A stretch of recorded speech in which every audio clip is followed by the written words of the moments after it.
So you are an entrepreneur, and I am sure you've come out with a super product idea. And I know you're really excited about getting on the ground, working with customers, and testing that product out. But before you do that, stop. I know it's the fun and sexy part of it, but you've got to focus on two key numbers. If you don't do that, you're going to invest a lot of time, money, and energy, and you'll probably go down the dead end. So the first number you need to focus on is what I call your target revenue.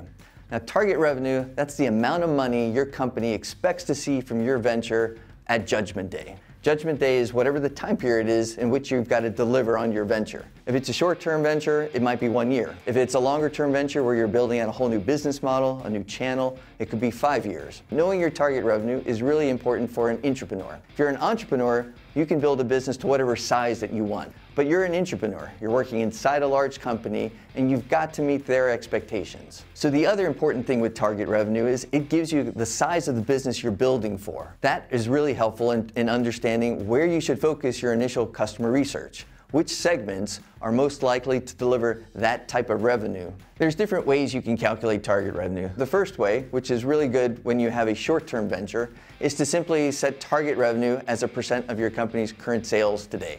Now, the second approach is a little more complicated, but it works really well if you have longer-term ventures that are going to take 3, 4, 5 years to mature. So in this approach, you set target revenue as a % of your company's targeted growth over that period. So with that target revenue, you can now say which customer segment out there is the most likely to get me to that number, where there are enough people and people willing to pay enough money to hit that target revenue. But before you start prototyping, you got to calculate the second critical number, what I call your operating unit's customer base. So what's an operating unit? The operating unit is the smallest part of your business that's responsible for sales and service in a defined territory.